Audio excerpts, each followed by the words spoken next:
Hello all, and welcome to our webinar on Resiliency Building Through Caregiving for parents, families, and others that care for children.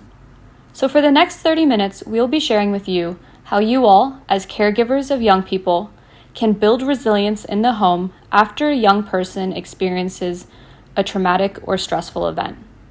To learn more about trauma, adverse childhood experiences, and resiliency, we encourage you after this webinar to visit Columbia University's Trauma Free NYC webpage, which we'll provide at the end of the session. We're so very happy that you have joined us today, and we shall now begin. Today's webinar is led by myself, Miranda Diaz, and my two colleagues, Susie Lee and Sydney Chad. We are three second-year Masters in Public Health students at Columbia University's Mailman School of Public Health, and we're receiving our certificates in Child, Youth, and Family Health. Before we begin, I want to acknowledge that today's session contains information on sensitive topics. Our content will include a discussion of various forms of childhood trauma. So if at any time you start to feel distressed or uncomfortable, we encourage you to pause the webinar and take a moment to care for yourself. This may look different for each of us, but some things you can do include pausing and taking some slow, deep breaths for relaxation, or maybe getting up to get a glass of water or a snack. We encourage you to do whatever feels best for you. And please know that you can always return to the webinar at any time when you are ready to proceed. Here are the objectives for today's webinar. After watching the webinar, we hope that you, as caregiving listeners, will be able to 1. Define trauma, toxic stress, and adverse childhood experiences. 2. Explain the important role a caregiver can play in a child or young person's stress response. 3. Describe 3 ways to build resilience. And lastly, effectively communicate to a child, adolescent, or young person about a stressful or traumatic event. Before we begin with our main content, I want to explain why this topic of building resilience with young people is important. As caregivers, we want to ensure that the young people we care for have a safe and supportive environment to grow to their full potential and live healthy lives. According to the CDC, at least 5 of the top 10 leading causes of death are associated with adverse childhood experiences, or ACEs. And by addressing trauma and ACEs, we have the potential to improve the health and well-being of the young people we know and our future generation. This webinar is designed for all family caregivers. So if you identify as a parent, grandparent, non-biological family member, guardian, or anyone in between, this webinar is designed for you. However, if you don't identify as a caregiver, we encourage you to continue listening because much of the content we will cover will be useful for everyone. Now my colleague Susie will take you through part 1. Thank you, Miranda, for the introduction. So to begin, we wanted to give a brief overview of what ACEs are. And to understand the full extent of what ACEs are, we also need to define trauma and toxic stress. A trauma is defined as an experience or the effects of an experience that cause overwhelming stress. And toxic stress is when the body begins to physically react to a frequent, intense, stressful situation.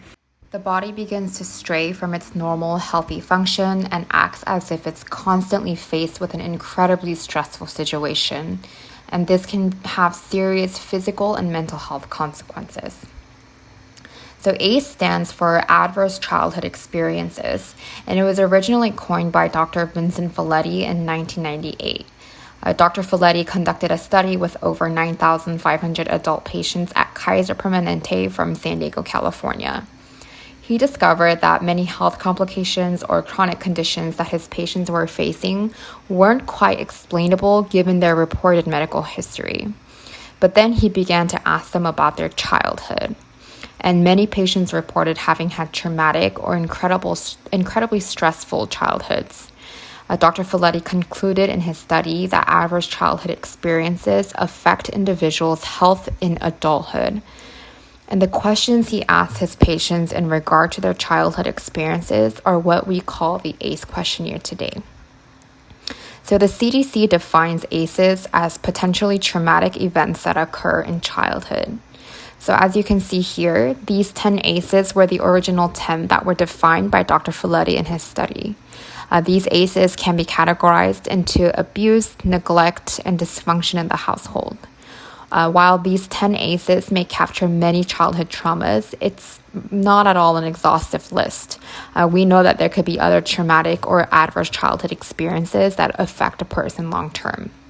We now recognize 3 realms of ACEs, and Dr. Folletti's ACEs study mostly consists of possible disruptions in the household, which is just one of the 3 realms of ACEs. We now recognize that various traumas within communities, such as food insecurity or poverty, and environmental factors such as climate crisis and pandemics, can cause childhood trauma or toxic stress. So now that we've briefly touched on what ACEs are, we want to discuss how this is relevant to caregivers and what they can do to help their child through potential traumas. ACEs, as we can see, are a problem. Some of the consequences may seem obvious, but what many people may miss are the long-term consequences of ACEs that come up during adulthood. ACEs are linked to chronic health problems such as heart disease, obesity, mental illnesses, and substance and alcohol abuse. And all of these chronic conditions show up or can show up during adulthood. While this may all seem daunting, studies have shown that the constant presence of a primary caregiver can help buffer any stress a child may face. To understand this better, we need to first examine the brain. Our brains act as the control center of our bodies, which includes how we respond to stress. The 2 most important components of our brain when facing stress are the amygdala and the prefrontal cortex. The amygdala helps us to identify different stressors in our environment. So for example, when we have really big emotions such as fear, the amygdala activity will increase. Or when we have calmer emotions, the amygdala activity will decrease. Now, the prefrontal cortex helps regulate our thoughts, emotions, and behavior. It collects different emotions and memories from all parts of our brains and sends signals to our amygdala. So if the prefrontal cortex picks up fear, the amygdala activity will begin to increase to identify dangers in the environment. The prefrontal cortex is the very last to develop in our brains and continues to develop all throughout adolescence. So as you can imagine, the relationship between these 2 areas of our brain are incredibly important when it comes to a stress response. And it's important to help young people build a strong relationship between their amygdala and prefrontal cortex.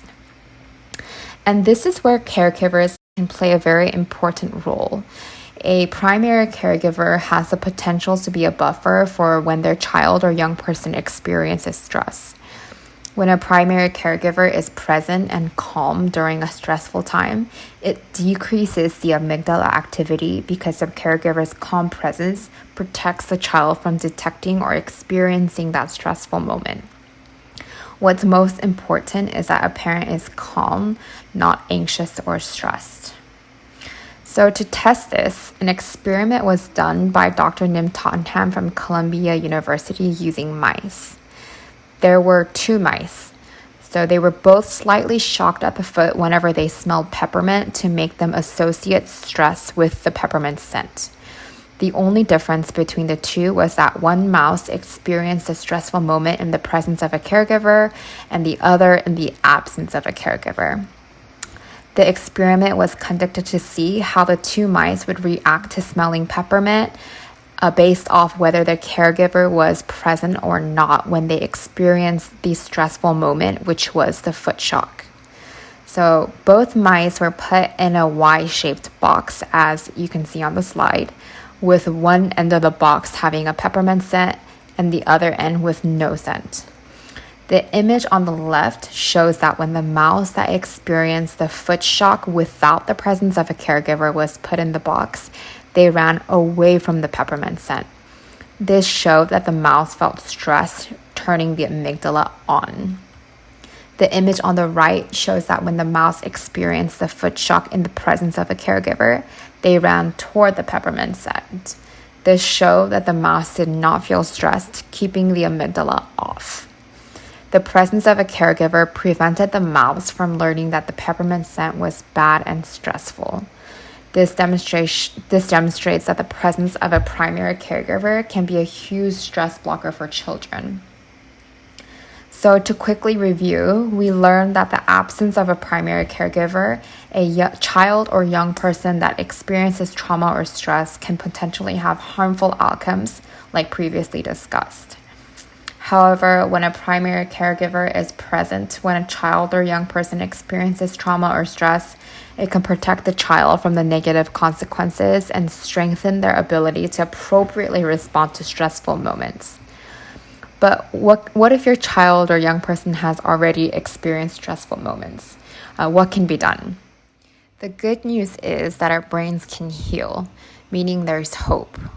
So even if a primary caregiver hasn't always been there, doesn't mean that they can't help reshape their child or young person's brain to respond to stress in a healthier way.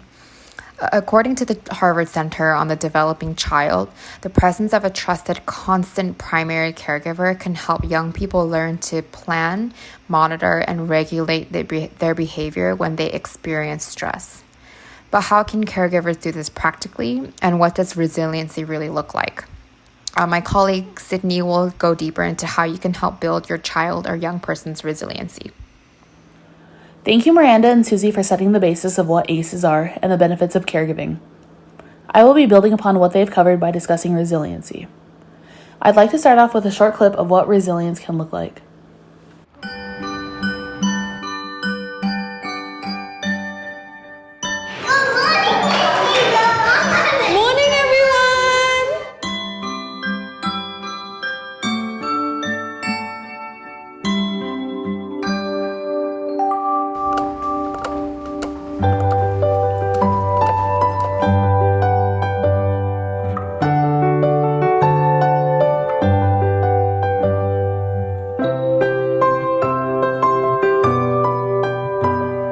Does it look like? It looks like me.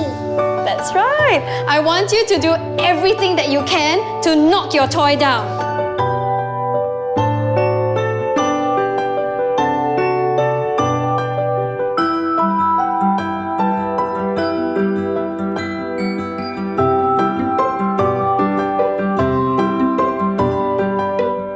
Who is the strongest in class? Jerron, come on up, please. I'm going to give Jerron a prop, and he's going to try to knock it off the table. Ready, Jerron?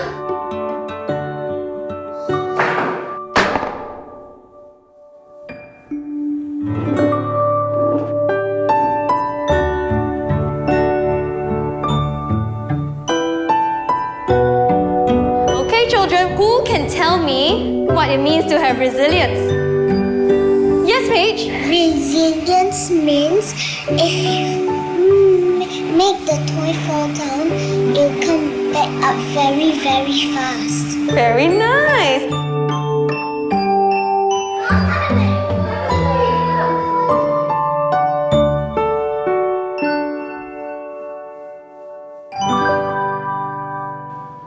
I particularly enjoyed the clip as each figurine was representative of the child holding it and showed that no matter how many times they knocked it down, it stood back up quickly, proving resilience.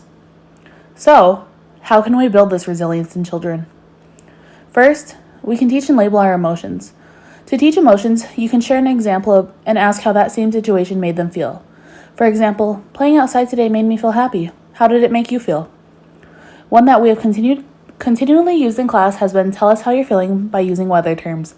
So if a child was sad, they might describe their emotions as gloomy or rainy. But if the child was happy, they could describe their emotions as a sunny or clear sky. Next, we can teach problem-solving skills. Some examples of problem-solving skills would include brainstorming ideas together, or maybe doing a fun activity like building a puzzle or doing a word find. Next, we can teach and use affirmations. Our mindset has such an impact on our emotional health. Here are some examples. Start every morning by saying, I am creative, I am important, and I am kind. And lastly, we can teach and exemplify coping skills. Mindfulness exercises help us acknowledge our surroundings while allowing us to focus on our breathing. An example of this is the 5, 4, 3, 2, 1. 5 things you can see, 4 things you can hear, 3 things you can touch, 2 things you can smell, and 1 thing you can taste. But as we have all heard before, resilience requires relationships. So how can we build healthy relationships? Well, we can start by letting them teach us about their interests. My younger siblings are twins, so when they were little, I was constantly learning about trains and the various types of plants, because that's what my brother and sister's interests were, respectively. Next, we can engage in activities with them. Children are sponges and soak up everything. Sitting down and teaching a card game like Go Fish is an easy thing to do, and it creates a safe space. Next, we can apologize.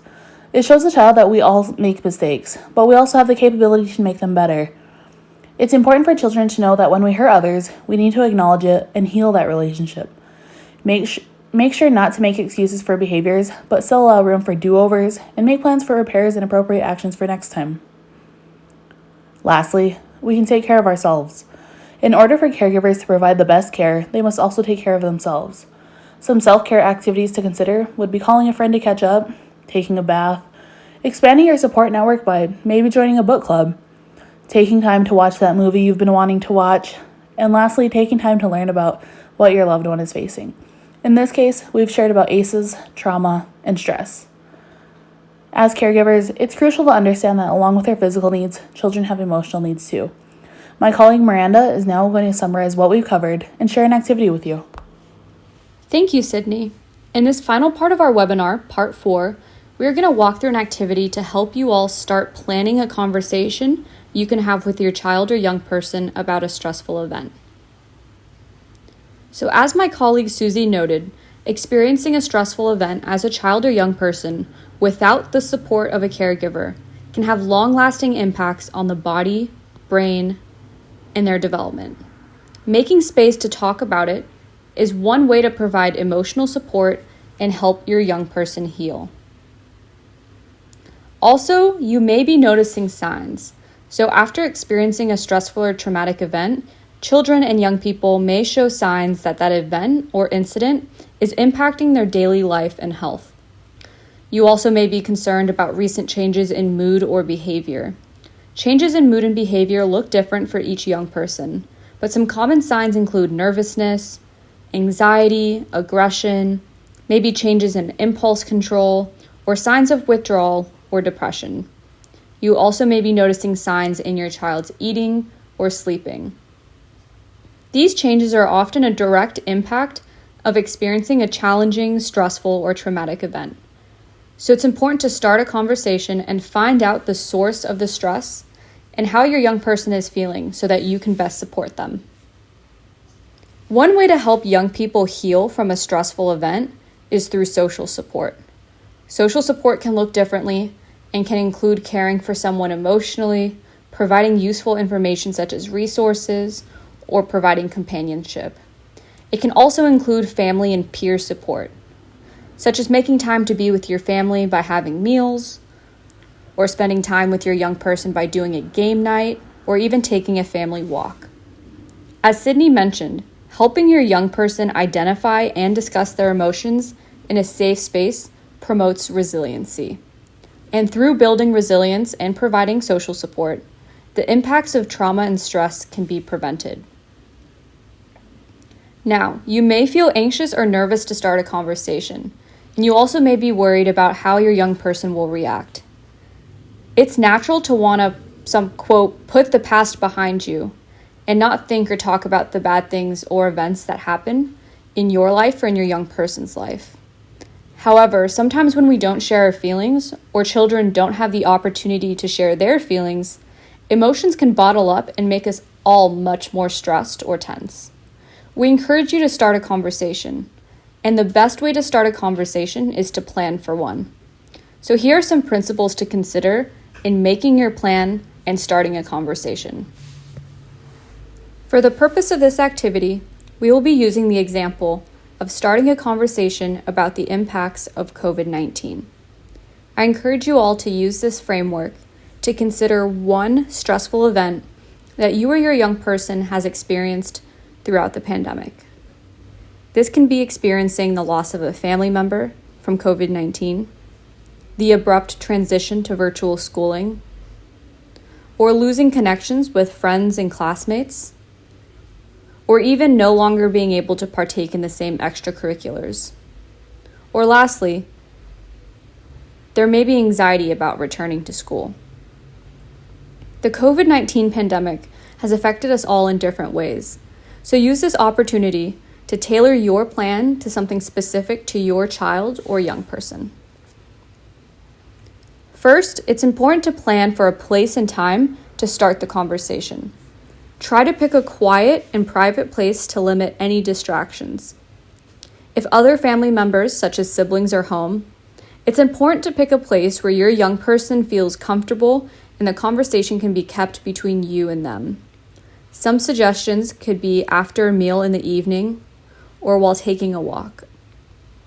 We will now give you a moment to think of 3 possible times and settings that would work best for you and your family. If you want to write down a list, feel free to pause the video until you are ready to move on. Next, while having the conversation, listen carefully to what your young person is saying. Again, make sure there are no distractions, such as phones, TV, or other technology that might interrupt what you or your young person is sharing in the moment. It's also important to pay attention to their level of comfort. Take note of how they're responding. It's also important to affirm your young person's perspectives and feelings. Validate the information or feelings they share and allow them to share in a way that they want to. Be supportive of your young person sharing, but also don't pressure them to share more than they want to share. It can be really challenging to talk about a stressful event. So take a moment to think of ways you can affirm your young person. Feel free again to pause the video and jot down some notes or ideas. Some simple ways to affirm your young person is by telling them you love them and communicating to them that you won't be upset at anything they share. Or you can simply tell them that they are supported by you and that you're there at any moment if they ever need to talk. Next, pay attention to the way your young person responds throughout the conversation. Talking about a stressful event can cause someone to feel distressed or stressed. Feelings of distress and stress may look differently depending on the young person, but some signs can include agitation, withdrawal from the conversation, anxiety, anger, or sadness. Consider pausing the conversation and continuing it at another time. One way to help identify stress or distress is to recognize it in yourself. Take a moment to think about the ways you show distress. How do you feel mentally or physically? Again, feel free to pause the video and write down some thoughts about your experiences with feeling distressed. Once you've thought or written about how you feel distressed, the next step is to think about ways to promote resiliency throughout the conversation. Each family is unique in the way they heal from stress and trauma. Use this opportunity during the conversation to provide coping skills to your child and to help them manage stress. If the conversation is getting tense, try a healthy coping strategy. Sydney mentioned some great ideas, such as taking a moment to do a mindfulness or breathing exercise. By doing the exercise with your young person, you are also modeling healthy coping strategies. Take a moment to pause and think about the ways you cope during difficult times. What are you modeling for your child, and what coping skills do you want to teach them that could help them with the stressful event you identified? Lastly, I want to emphasize that coping strategies are critical to promoting resilience. I hope that taking the time to plan for a conversation will help you feel more confident in talking about stressful events with your young person. Lastly, the journey of healing does not end after one conversation. Healing from trauma or overcoming difficult events takes time and requires continued social support from loved ones. If your young person becomes distressed or stressed, the first time you try having a conversation, don't give up. Try having the conversation at a different time.